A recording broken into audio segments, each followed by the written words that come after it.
What's up, guys? It's your boys, the Snobby Boys, and we got a little cold open for you. What up?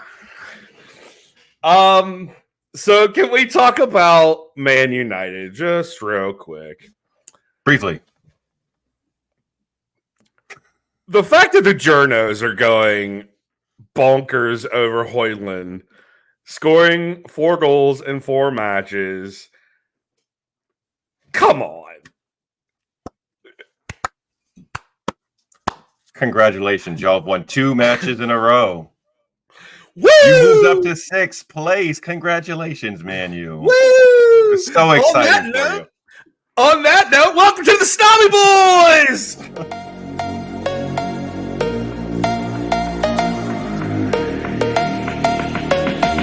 You are now tuned into the Snobby Boy podcast.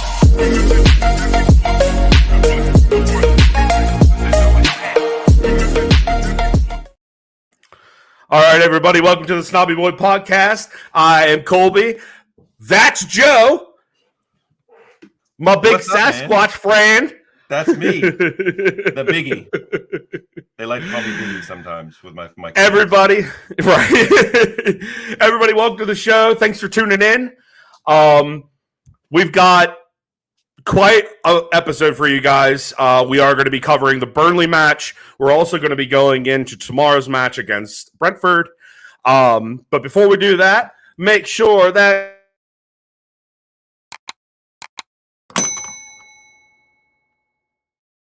we would greatly appreciate it, especially if you shared it. So, can I pause you there for a quick sec? Yeah, absolutely. Absolutely. Technical issue there was when you pulled that up, your mic went on mute, and our listeners probably couldn't hear you. So you might want to just do a quick let them know what we were saying just then. I don't know why I did that, but well, thank you, StreamYard. Make sure you hit the bell. Make sure you hit the like. Make sure you hit the subscribe. Make sure you share. We greatly appreciate it. That's what I said. They want to hear your voice. They want to make sure they hear. Oh, you know, you say it so well. You say it so well. I have been told that I have a DJ voice. I never put that. I never put that to use, obviously, up until now. So here we are. Yeah. So, as I said, we are going into the Burnley match. Quite an eventful match, I guess, compared to the last one. But before we do that, we're going to do a little ad that we did for our t-shirt. Are you ready? Check out the limited edition Anti-Journo Club Merchant Ship Edition t-shirt. For details on how to get one of your own, visit our website at snobbyboyspodcast.my.canva.site/podcast and get yours today. Don't forget to follow us on Instagram for a chance to win a shirt. Cheers, mates. Yeah, so I had a little fun doing that. I had a little fun doing that. Definitely, if you guys, thank you. You guys, we're getting hits for the shirt. Get one before they're gone. Get one before they're gone. That's all I can tell you. So let's get into this Burnley match. All right. Let's first start. So me and Joe every week we do a compiled predicted lineup. So our predicted lineup this week was Ederson in the back, Ake, Diaz, Walker, Rodri, Stones sitting in the pivot, Doku, Nunes, Foden, Silva, Holland. Well, homie, you can't win them all. You cannot win them all, bud. You cannot win all. But you know what? A valiant effort nonetheless. I feel like with this lineup, there were a lot of question marks walking into the week. Especially with the status of Kevin De Bruyne. Obviously, he has been on as our sub, and a super sub, might I add. But yeah, we just didn't know. We just didn't know. So here's a look at the actual lineup that came out this week. Ederson in the back, Lewis, some familiar faces. Gavardiol, Stones, Ake, Diaz, Doku, Nunez, De Bruyne did start.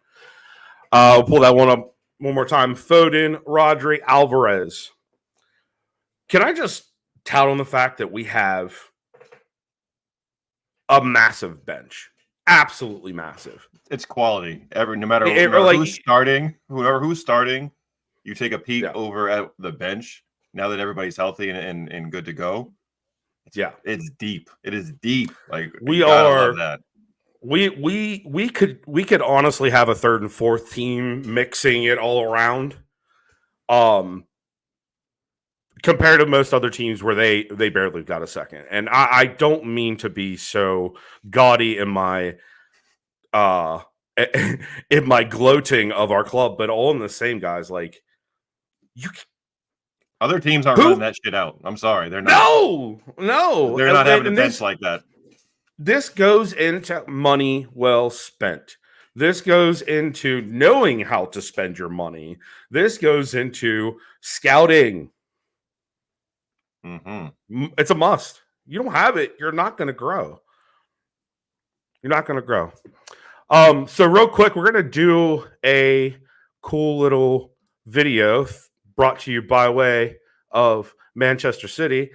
We're going to look at their highlight reel real quick. Well, we're never not. The beauties of doing this live. There we go. On towards Matheus Nunes. Now he's got the pace to get round the outside. Oh, he tried to find Gvardiol, who was up there. Of all players up from the back. But now he finds Alvarez. And City find the first goal. Oh my God. Listen. As well. Julian Alvarez makes it 1-0. And immediately. Right from the fucking jump. It's obvious. It's his birthday, you know? Mm-hmm. What a better way to start off the match. I mean, yes, it took a few minutes in, but one of the things that I would like to kind of touch on, not just in this half, but also in the second half, is Matheus Nunes. His play on this day was mint. This is what we signed, and I'm so glad that it's going to evolve. But let's go ahead and finish this off. Immediately goes over to thank, Matheus Nunes for the present. Look at this. Scampering forward. Oh, that's cynical from Ekdal, and he'll be booked for it. All right, here we go. Bruyne maybe flipping it over. No, it's Alvarez. Oh, yes! Every time. Listen, and there's goal number 2. He literally, like that. First of all, I think Joe has a little bit of something to say about what was happening on the sidelines after this. So let me give him the floor real quick. That was straight off of the training ground. If you were watching the match live, as soon as the goal went in, straight off. As soon as it happened, they did a really quick celly with the team, and then the camera immediately cut right to Pep. And what you saw Pep doing was running right up the steps of the bench all the way to the top till he got over to where the staff were sitting. Ran over, pointed, and gave a big old hug to the set piece coach who drew that one up. So that was clearly something that they saw in training this week that they could exploit against Burnley, and it worked to fucking perfection. And it was awesome. And it was so cool to see guys getting recognized for the hard work behind the scenes, because those guys don't get camera time. They don't get their names, shouted out hardly ever.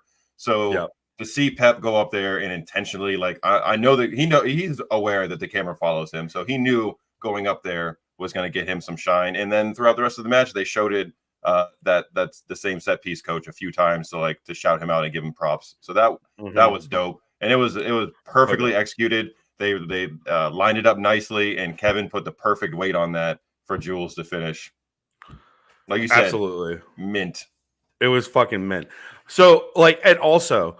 The set piece coach, he deserves a nice, good pat on the ass, because that was, like you said, that was training right there. They've been practicing that for a while. It was dope, so dope. Absolutely. Anyways, back onto the video. 2 goals in 6 minutes, and the birthday boys on a hat trick. De Bruyne. So here we are going in the second half. Onside. Rico Lewis is nearby. Alvarez, well, he'd there we go. Chance. Woo! Hello. 3-0. Hold on. Before we go too far. It was a goal. I know we're breaking this down first, second half, right? This is obviously the second half, but like and we'll probably say it again, but like let's just take a second and bring that in and let it. Where does that hit you right here? Does it hit you? Did it hit you here? Did it hit you here? Real deep. Because Real God deep. damn, Ugh. dude, if that wasn't like a redo of the CL goal, I don't know what was. Like, and I know everybody was saying it too, but like instantly, as soon as I saw that, I got transported right back to the moment when I was watching that, and we were sitting on the beach at Ocean City on a little iPad watching that final because my daughter had sand duels and was playing. So luckily it was in between games, and I was sitting there on the beach watching, and I felt like the waves crashing. I felt like the salty air coming back on me when I watched that goal because it was damn near a carbon copy of what happened in the Champions League. Give me that ambiance again. That will never happen. That will never happen again. It's a really random, or not random, but just a quick sidebar. Champions League final, seeing us win that, I'm sitting on the beach looking at the ocean. Granted, it's on a little iPad, but still celebrating the Champions League. Last time when we finished, 2 years ago, when we finished and won the Premier League on the last day against Villa, I'm fucking in Disney World. Like, two massive moments of City's stuff, and I'm like, have now core memories built in with like family time and at really dope places. So here's what's going to happen. You're going back to Florida in May or whatever the fuck, and that's where you have to be every year. But somehow we've got to figure out how to like get you like on remote doing this. You know what I'm saying? Absolutely. Man. So a few of the talking points, obviously, we're going to slow this video down here for a second, just because it's gotten to the second half and we're still in the first. But a few talking points, obviously, that we've just seen was that cross in from Núñez to Jules for the first goal. As I said earlier, Núñez, everybody has been kind of just like Mr. Bean looking at their watch. When is this dude going to produce? When is he going to give us something that's worth talking about? And he hasn't really up until this point. One of the things that I absolutely admired about him prior to coming to our side when he was with Wolves was his ability to exploit space. And he's fast. Like people don't give him his due. He is quick. He is very, very fast. And he's not K-Dub fast, but he's damn near close.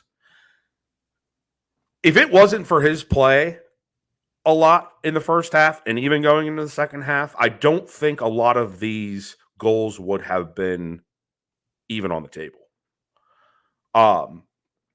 Jules won man of the match because he scored the two, but I felt like Núñez was our most influential player. Absolutely. Absolutely. And I believe City Extra even gave him man of the match, which I was totally behind for that exact reason. I was like, he didn't have quite the game in terms of stats that Jules had, on top of the fact it was his birthday. So it just, you kind of got to give it to him. Perfect storm for him. Exactly. Like, you kind of have to give it to him there. But absolutely, Núñez was bar none the best player aside from Jules on the pitch that day. And then, like we talked about, the celebration off the side with Pep running up the stairs. Like, what more can there be said about the way that we play? Like, are we not the standard? We are 100%. 1,000%. That's purely philosophical, but like, and I know the answer to it, but it's all in this. I don't know, man. Like, I think for me personally, in growing up and watching sports, I've never seen a team so complete, so tapped in, so just like dialed the hell in. That it blows my mind every week. It doesn't matter which way it happens. If we win and we did it in any fashion, I'm just kind of like, and look at all the stuff. I mean, leading up to this match, really, but look at all the players that we have sitting there that could also be making a difference. Mm-hmm. Yeah, and it's to go back to that little moment on the sideline. That's another micro moment that just like endears me even more to Pep and to the club, because like you don't see that kind of like affection and love that they seem to have as a group for each other like that. And you don't see that every day with any sports clubs, whether it's a footy team or an American sports team or whatever it might be. You don't see that kind of just overall everybody in the club from top to bottom is aligned on the same path with the same goal, and all are working together. And it's a beautiful thing. And it really, I already love the club with all I fucking have, but like it's just little moments like that just like even hammer it home even more how much I love this team. I mean, I couldn't have said that better myself. Also, you're wearing the shirt that I have been diving everywhere to find. So if there's anybody that sees this video and knows where to find one, holla at your boy. I love this sweatshirt. It is one of my favorites. I wear it out so much that it's starting to like fade and everything, but I don't care. I'm wearing that shit. That's wearing that shit. No, I love the whole thing behind Manchester, especially being a big music fan. Mm-hmm.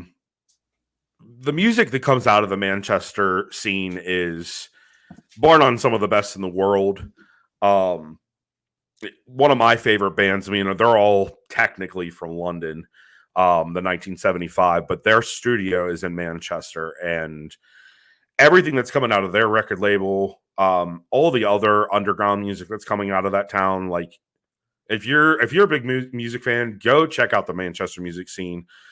Really dial in just to English bands, man. They are on a rise again. I mean, not, I don't think it's going to be quite the level of the Beatles, but all in the same, there's some really good music coming out of that country right now. Definitely go and check some of it out. But moving on, one of the things that I think we all as City fans have been accustomed to is winning. And there's a bit of complacency that comes along with that. And one of the things that I saw this past week, specifically with this match, was some of the people, and I'll throw out a few of these groups, like the Real Governors group on Facebook, couple of the other city groups, them going in on the fans. Like, dude, I couldn't have told you. Like, our last away match, we showed out, absolutely showed out. At home, can we be better? Yes, we can, but there's always room for improvement, right? I mean, is that a cliche that can be used here? I think so. Absolutely. Absolutely. But all in the same, we weren't shy. We were loud. We were proud. Were the seats entirely filled? I don't expect that on a Sunday night. Wait, was it Sunday night? No. It was a Wednesday night. Wednesday night. Sorry. Wednesday night. I don't expect that on a Wednesday night at all. I don't expect it on a Monday night at all, especially traveling out. We know what the M's are like. We know what the train systems are like. But to sit there and just utterly trash your own supporters for their lack of support. I didn't see lack of support there. Did you? No. And by the end of the game, when it's after 10 o'clock, when we're comfortably ahead and people are walking a few, taking a few extra minutes early to leave to get back home. Yeah. I get it. And I'm not going to spend any of my time getting worked up about that when we just won 3-1 and looked good doing it. Like that's a topic that I personally have no energy to like get myself worked up about, because I do think it could be better. I absolutely do. But I also understand that because in American football terms, there's a terminology that goes when, quiet offense is at work. You don't make a whole lot of noise when the offense is rolling. And guess what? We keep the ball for damn near 75% of the game. So when we're passing the ball around, you're probably not going to hear a whole lot of chanting or anything like that, because we have the ball, we're possessing, we're knocking it around, and another team can't get it from us. So and when you're comparing it to like other atmospheres, oftentimes those games are contentious and close. A lot of times our home games are not, because the Etihad has been a fortress. So the energy level is just different because we're kicking the crap out of the other team, and it's not like a 1-1 game. If it was a 1-1 match, we've seen the Etihad be a fucking zoo. Okay, so choosing a match against Burnley on a Wednesday night to like get on your soapbox about it, folks need to calm down. Just relax. It's not that serious. It's really not. I don't think I could have said that better myself, because it was disgusting, some of the shit that people were saying, and it was just like, these are your own people, Yes, your own, one of our own, and you don't know what those people are going through and what they're doing, why they're going home early. Like, grace, folks. And to top that whole conversation, one of the things that I continually see is shit about tourists, and I don't mean London tourists. I mean out of this country tourists, or out of their country tourists. Listen, if your club is garnering the attention of people abroad and they're willing to spend thousands of dollars to travel to your country, and then not only that, stay in your hotels, eat in your restaurants, show up to your club and give 150, if not 200%, because they know that may not happen again in the near future for them, you should be happy about that. I'm just saying. That's a good thing. That's a good thing.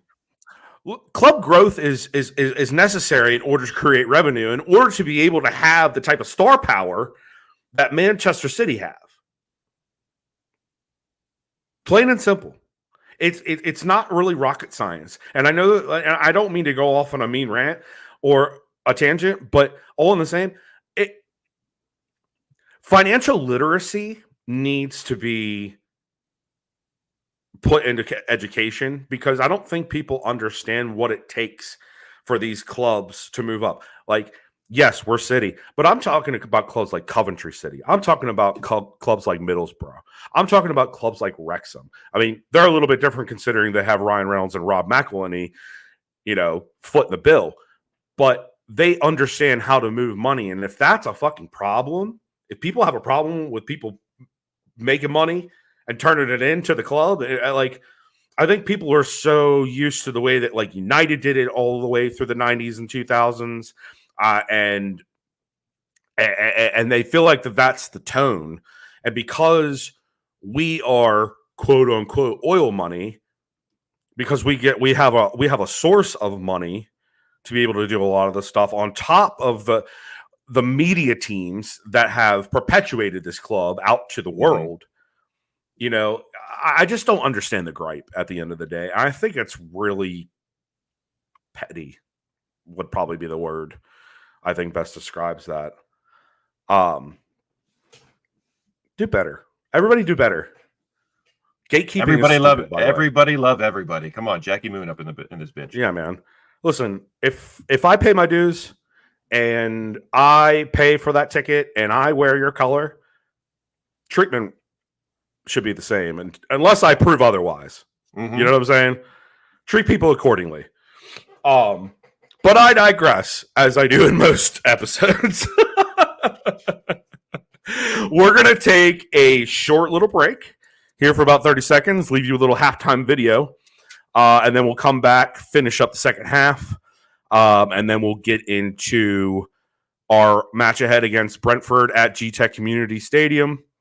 We're going to look into a couple of things in the rumors, and we're going to try to chat with you guys in the comments section again. If you're here, Let's do it. Here we go.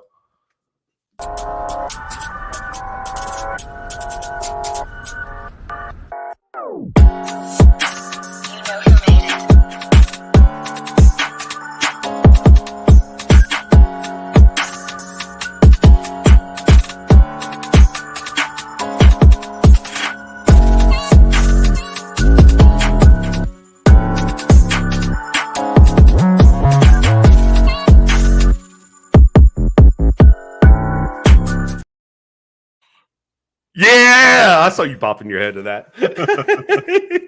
How fitting. So that was a yeah. I totally re-put that Rodrigo in there for obvious reasons. That was a little sneak peek. If you guys remember this coming next season, that was a little sneak peek at our intro music. Just so you know. Little Easter egg for y'all asses. Little Easter egg for yous. So here we are, second half. I'm gonna restart the video. Well, similar to the one he scored in Istanbul. Sure was. Nowhere near as important, though. Well, it's a moment we've waited for. Almost 2 months he's been out, but Erling Haaland's back. That's totally not a sub that I saw happening, though. Let's be real. Right. Doku's a Haaland bit for De further Bruyne. over. Cross Yeah. comes in. Haaland, well defended. Listen, and O'Shea. real quick. So I don't know if everybody caught it. I think they said something about it during the broadcast of the game. Did you catch the bench after that? Was that the his swing in the midst? Yeah. Dude, they were laughing so hard. You know he got some shit. You know he got shit in the locker room after that. I think they showed Kova and Bernie just looking at each other, making eye contact, and then just dying laughing. Listen, we all know Haaland's my boy. All right, Haaland's my boy. That was, bar none, one of the funniest things I've seen so far that has happened to our team. And then to boot, his teammates being caught on camera laughing about it. Like, I just don't know of anything more. Work. Exactly. It was totally quality. Right. I don't know anything more humiliating as somebody who's played sports to have happen to you is your swing and a miss, and then your boys laughing on the bench at you, and it's on national worldwide television. Oh yeah. You could tell how fired up Erling was, because that's why that happened. He was just so amped up to be like back out on the pitch that he like was going like 150 miles an hour, and that's why he whiffed like that and looked a little off the pace. But again, he hasn't played in a match in 2 months, so you kind of expect a little bit of rust from the guy. That's just why he got like a nice 20-25 minute cameo with stoppage time. So I expect to see him back on the pitch and back in full goal scoring form very, very soon. But that moment was definitely brilliant. It was. All right, back to the tape. That was his moment. Fofana. And he's got beyond Gvardiol. The blemish. Well, it's been bottled in. The blemish. Okay. Hold on.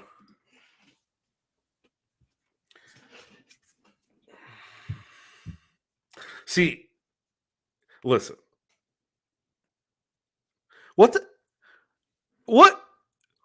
happened? Can we dissect this? Can we dissect this real quick? I feel like Josko was in great position, and I think he just lost concentration and didn't realize that Fofana had some wheels on him. Our Chelsea faithful friends that we both have. God. Well, it's been they know a little bit of something about Fofana, and that was probably one of the better moves that they've probably seen from him, because he didn't show a whole lot while he was over at Stamford Bridge. And then to come to boot, I think he scored a brace over the weekend for Burnley. Yeah. Well, but I think Josko was like, I got this guy. This is no problem. And then he was like, oh shit, that guy's kind of fast, and got it right around him. And then from there it was just like a garbage goal that kind of just it bumped around in the 6-yard box, and we couldn't control it, or we didn't put our foot through it to clear it, and they got it in. So it was like, see, here's my thing. Here's my thing. I have talked about this even before we went on a little hiatus. Like, I talked about the fact that we are just not. We're not getting back like we should. I feel like there's been more times than not, and this was up until a couple matches ago when he actually had a decent match. But like Ruben Diaz is our anchor. Like, let's not play around about it. He's our anchor in the center. We count on him to be able to be there on top of Kyle Walker's speed. There has been more times this season than in past where he has. Where the fuck is Ruben? What happened there, Ruben? What happened? Where were you? It's just like, but it's stuff like this. What's on the screen? Like, it's just we've been better than this, and it's really hard to stomach goals like this that don't need to happen, because on any given past year that would have never happened. Right. Maybe I'm playing favoritism here. I don't know. I just against a Burnley side who's 19th in the table, a clean sheet would have looked really nice, because we haven't had too many of those this season, like you mentioned. So having a clean sheet against Burnley would have been great, and for it to occur on kind of a was definitely not a worldie. It was a pretty ugly goal to concede. So that it's like if somebody scores a worldie on you, it's like tip your cap, great fucking goal. That was trash. So absolute garbage. Absolute garbage. And you can see like Ederson was pissed. He was like, "I want my fucking clean sheet. Like, what are we doing here, guys?" And because that's a silly topic that people like harp on all the time. Well, I know they didn't get a clean sheet. Must be a problem with City. They conceded a goal. Okay, well that I think that plays into the bit of complacency I was talking about earlier. Absolutely. We've gotten so used to near easy wins, if not blowouts, that we expect it when it's games like this. I just don't know what to say more than that. Let's finish the tape. Bundled in by Al Dakil. Bundled in. That's the terminology right there. Bundled it in. All right, so that's in a nutshell. In the first minute of the second half, the end of the match. So a couple of final thoughts on that.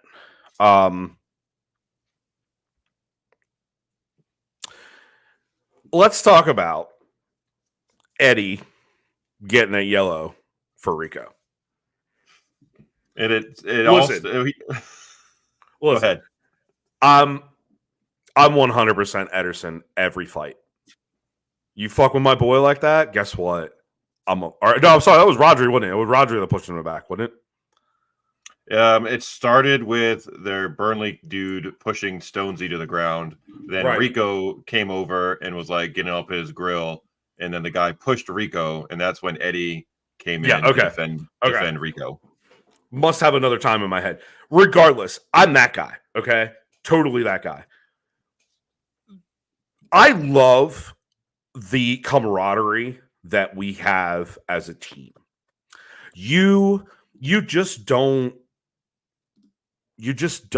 get it in a lot of teams, and it really doesn't matter what sport it is. I mean, unless they've been together for X amount of years, I mean, you're talking about like a Golden State Warriors type team, or I'm trying to think of another team that's been together for a while. They just know each other. They know the move, and regardless of what happens, regardless of whatever BS is in the locker room between me and you, if there is any at all, I got your back, dog. And that, God, it makes me love the club more. It gets you right in the feels for sure when you see right in the feels.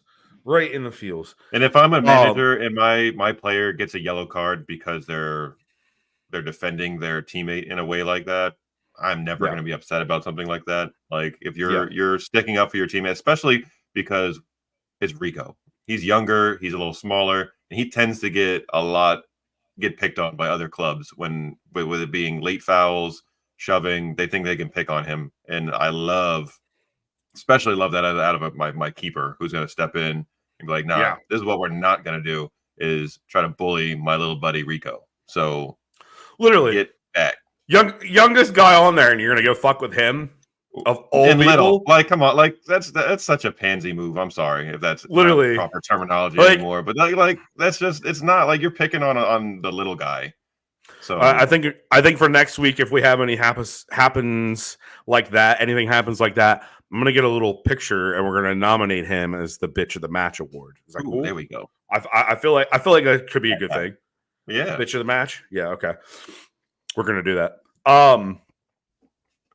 So yeah, just to elaborate, it was lousy what happened with that goal. The clean sheet should have happened. But rolling into the next match, I think that we're going to have some firepower for this match. We did a little predicted. We haven't posted it yet because we wanted to release it to the people that are actually in here watching, the four of you. Thank you for joining, guys, by the way. Absolutely love that you're here. Thank you for showing up. Big hearts. Oh, it's not doing it. Oh, there it is. There it goes. There it is. Boom. Boom. Hold on. What was the other one? Boom. Can I get that? Yes. Oh, give me the disco, baby. Give me the disco. You like my little city light? Hold on. Where's my little city light? My little there city it light is. did it again. Boom. Yes. That's cool shit. All right. So we did a little predicted lineup for you guys. So here it is.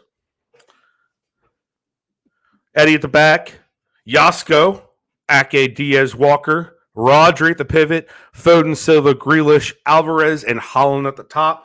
I think this is a perfect match for Holland to get back in the first team, and him and Alvarez together work some magic. I think Jack is going to bring needed pace. And I know that he's not quite as pacey as Doku because that motherfucker's lightning.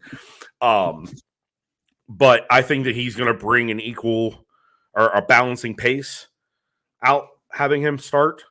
Let's look at it again. Foden and Silva, they're nuisances everywhere. Rodri always holds it down. Yasko and Walker, them playing up this season.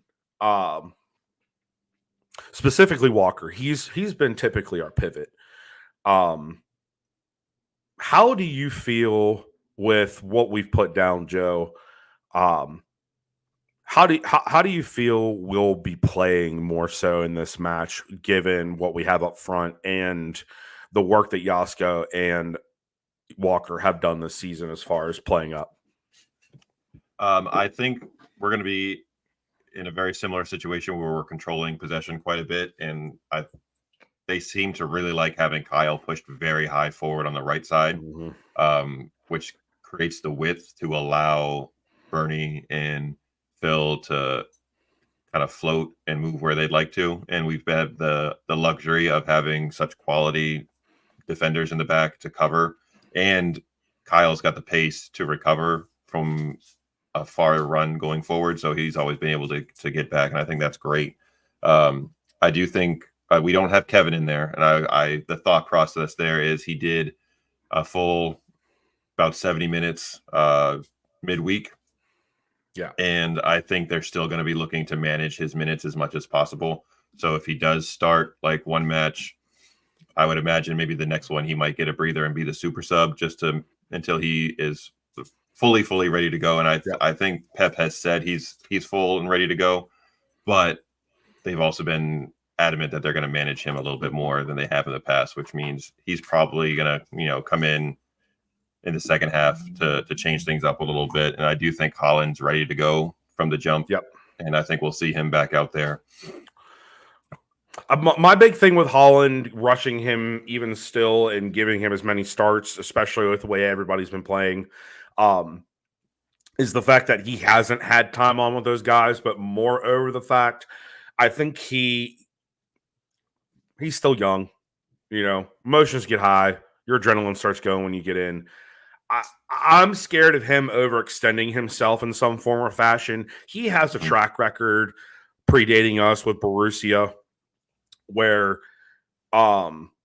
he'll have a spurt of like, I don't know, we'll say for the average of 15 matches, he'll have 17 goals, right? Mm-hmm. And then boom, he's fucking hurt again.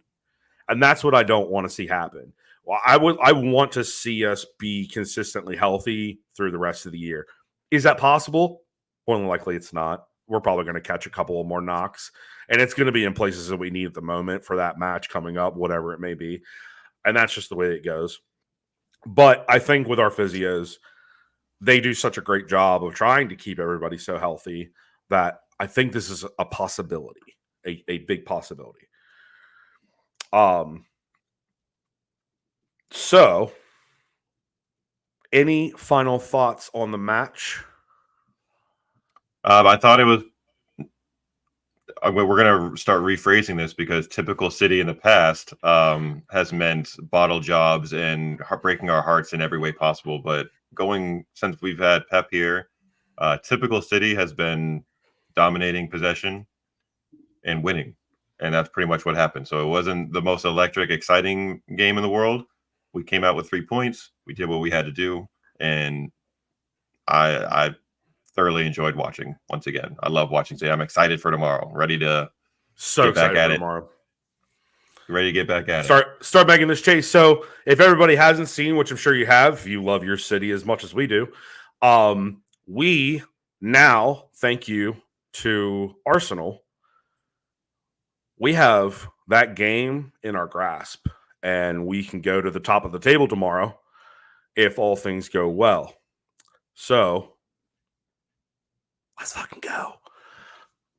Yes. More fun stuff. Thank you, Ellie. No, Ellie, I am not drinking pickle juice. This is what I call adult juice to my child. So he doesn't know what. This was our comment that dropped in, which is the reference. Yeah, thank you, Joe, for posting that up. Thank you for tuning in with us again, Ellie. You're awesome. So a little bit on the rumor mill. I don't know if you guys have seen it today. Rumor mill has us looking and trying to throw about £60 million again at Olise from Crystal Palace. One of the big questions, I think, even predating this rumor mill about him is he worth the money, and where does he fit into our side? What do you think, Joe? For me, I'm not banging down the door to throw 65 mil for this player at all.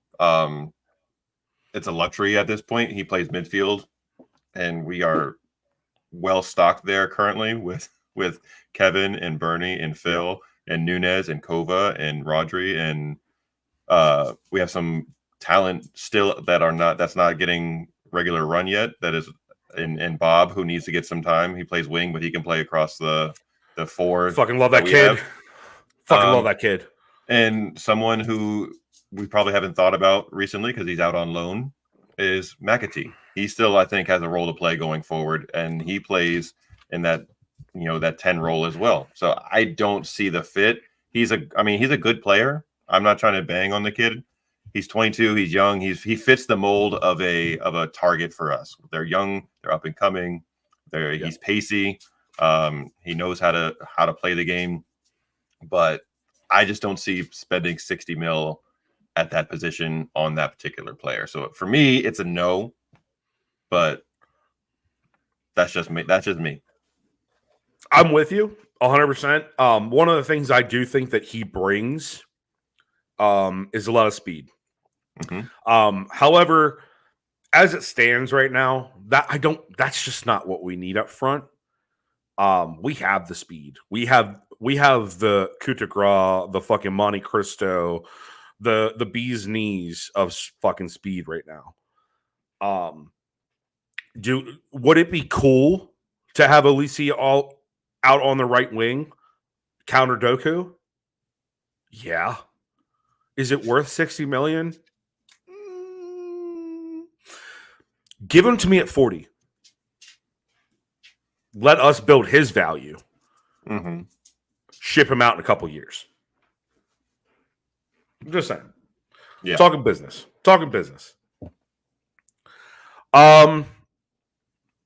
So we don't really have a lot more than that. We do have the comments section back up for this week. So anything that you guys want to throw in the comments section at us, hot takes, anything you guys would like to talk about, we will live chat with you as it goes down. To elaborate on Ellie's question again, am I drinking pickle juice? No, I am not drinking pickle juice. I'm not often a drinker at all, really. But last week I had a bottle of champagne that I had from New Year's that we did not drink. And I was feeling a little saucy because some shit happened, and we won't go into that. So I decided to pour myself a little strawberry lemonade with my champagne. And let me tell you, it was great. Delicious. Why is it a mason? It is. Why is it in a mason jar, you might ask? Well, because I poured the whole fucking bottle in. And mason jars are fucking cool to drink from. And mason jars are fucking cool. So that's why. They are. That's why. Shout out to Zach. Yeah, man. No, I go do that one first. I was wanting to ask. Shout out to Zach Westrick for coming in here, showing his love. I'm gonna do a. This isn't a. Well, it is. I'm gonna plug your show for you. My other one. Yeah. So Joe Chill has another podcast called BVB or Blue V Blue Pod. With Mr. Zach Westrick. He and Zach are mighty good friends, if not the bestest of friends. So if you get a chance and you want to hear some more in-depth takes on City and Chelsea, please go subscribe to their channel at Blue V Blue Pod on YouTube. I think they would greatly appreciate it. I know that Mr. Joe has been doing some of the behind-the-scenes work and revamping their look. I must say I do like. Thank you. I have been looking in our account for the BVB logo to put into a future cast that we will be having with Zach and my good buddy, Jack Waters from across the pond. Did you guys watch the City women's game earlier today? I followed along, but I was not watching, but I was following along, and we got a nice 2-0 dub. It was 0-0 at half, which was kind of surprising when you look at the box score, because it was much like the men's team, dominating possession, dominating shots on target and on goal, but didn't get the breakthrough until I think the 80th minute, and then another goal came later on in the 80th after that, 87th, 88th minute, I think. But they held it down for City again. They're sitting in second place behind Chelsea, 3 points behind them in the Women's Super League. So kudos to the City women for continuing their excellent play. Super excited about that for them. Absolutely. Way to go, ladies. Way to go.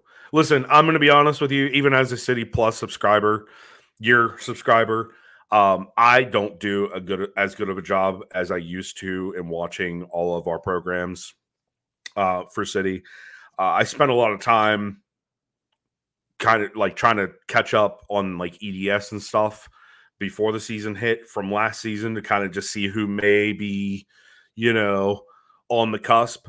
As far as women's, I need to do a better job. I just flat out, I need to do a better job because I know how good that team is. Watching Bunny and all the rest of the girls in the highlight reels, I kick myself in the pants every time I miss. So Because you said that, I'm going to make a promise to everybody that I'm going to start watching women starting this week. This week. You can hold me to it, and then we can have a whole chat about it, Ellie. Whole chat. Excuse me. That's the beautiful thing about the City Plus subscription, if you don't have it, is that it's full match replays afterwards. So if you can't catch it live, you can always go back and rewatch easily with that. And the great thing about those matches on City Plus, if you are unaware, for men's or women's or the youth team, you're getting Man City specific commentary, and the commentators are heavily skewed towards telling you everything you want to know about City and the players that are there. So it's a fun watch to get a different perspective than you get from like NBC, Peacock, ESPN, Paramount Plus, whatever the other streaming service that has our games. You get all City commentary the whole time, which is great. Yeah, absolutely. I kick myself in the pants because I pay what is it now? Is it $40 over here, £35 over there? For the City Plus subscription for the year.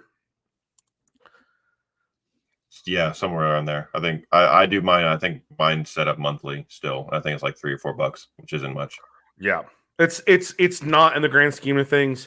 But all the same, it's totally worth it. Especially the content that he put out as far as like documentaries on players, things that have happened in the past. Like, I need to do a better job of using the money that I spent. Yo, shout out Natalie. Shout out Natalie Pike. She is thebomb.com. Thanks, Jake, for coming in and tuning in with us. Do you guys have anything else over there in the comments section? We love that you're here. It's a lot of fun. It's a lot of fun. We just sit around and bullshit about our team. Not many things I enjoy much more than just sitting and talking City with my boy over here. So literally, I'm pretty sure his wife might hate me in a little bit because I hit him up more than a teenage girl hits up her boy. But it's always pertaining to this or City. But we do. I love this fucking team. I don't know what to do. Like, I don't have anybody else to talk to because let's be real. And I'm gonna drop a complete location drop right now. I live in Winchester, Virginia. Yes, it's a sister town of England. However, it is an hour and a half outside of DC, so I don't have anybody to talk to. The only soccer fan I have to talk to in my town, well, two soccer fans that I know of in my town, are Arsenal and Chelsea supporters. And when I found that out, I looked at them a little bit different. So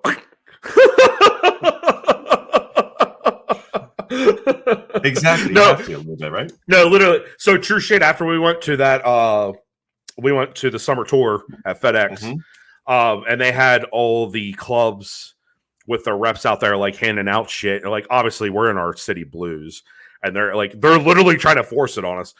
The one Chelsea rep kept coming by us and kept handing us flags, and I was like, I'm not keeping this, but I might be able to give it to somebody. Got home and I was like, I hit my boy Kevin up and I was like, hey man, I went to a soccer match, and he's like, wait, you went to a soccer match? He's like, when did that happen? And I was like, well, it happened a couple years ago, but I got you a flag. Here you go, bud. he hung it up and showed me, which I was like, cool. But all of a sudden, it was like, he's like, I just don't understand. He's like, I didn't even get a chance to like influence you into my club. Like, this is bullshit. I was like, talk to Kyle Coulson. I don't know what to tell you. He roped you in. He roped me in, man. Like a good City guy, he is. Well, what really roped me in, guys, is the fact that American sports at COVID, specifically the teams that I support, were in absolute shitholes. Comparatively to the past, what I remember. So not to sound like a complete and total glory hunter, it was Kyle that wrote me in, and I'll forever thank him for that because in all honesty, this club in so many ways changed me and saved my life. Like, I don't know where I would be without the sport right now. Like, I don't even pay attention to American football because it's not interesting anymore. You can tell that it's scripted. And I think that most people think that some matches in the PL are scripted, but that's what happens when you legalize betting everywhere. Yeah, Kyle. Oh, Kyle. Yeah, I'll always be grateful to him for that. And if it wasn't for him, we wouldn't be sitting here right now. We would not be friends. I wouldn't know that you exist. You would be quantum physics. Dropping science on you now at the end of this episode. Dropping science. You get city and you get quantum physics after this bitch. Yep. Listen, as somebody who is becoming a college educated person, I feel like it's a duty of mine to maybe drop a little bit of knowledge here and there. So if you ever want to talk to me about quantum perspective, you can hit me up on Facebook and we can just chat it out. If you don't, I don't care, because nobody really wants to talk about quantum perspective. I'm good. I'm good, man. Thanks. I'm good.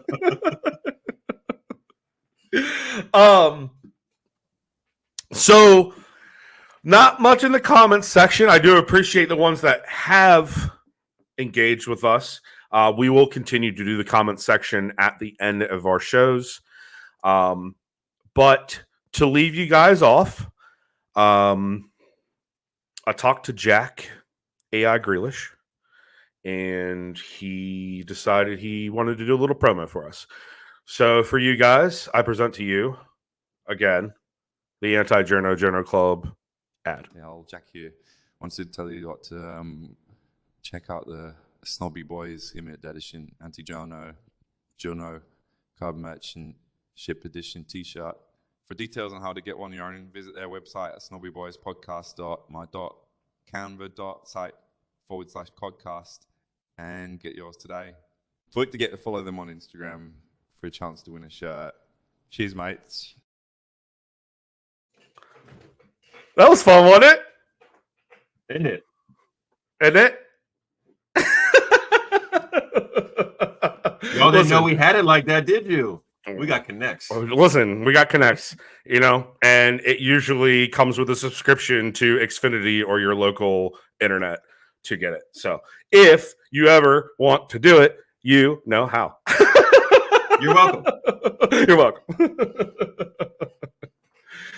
All right, guys, that's all we got time for this week. Thank you guys for tuning in. One last time, I'm gonna not say it. I'll let it speak for me.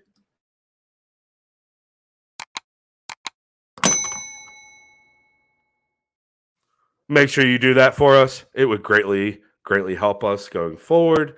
If you love us, make sure that you share our stuff. Tell everybody about us. It'd be really nice, because we really like you guys. And I can't imagine we wouldn't like the other guys. So, let's just all hang out. Bring them in. Bring them in. All right.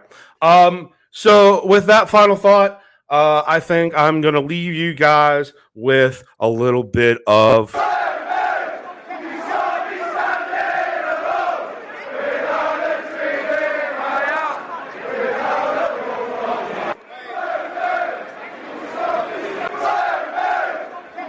What happened? Hit the loop thing. God bless it. God bless it. Beauty of live every time. Every time. Yeah, that's what happens when you have the producer doing everything fucking live. Anyway, guys, thank you guys for tuning in. See you guys next week. Enjoy the match tomorrow. Let's go fucking City! Come on, City. Come on, City!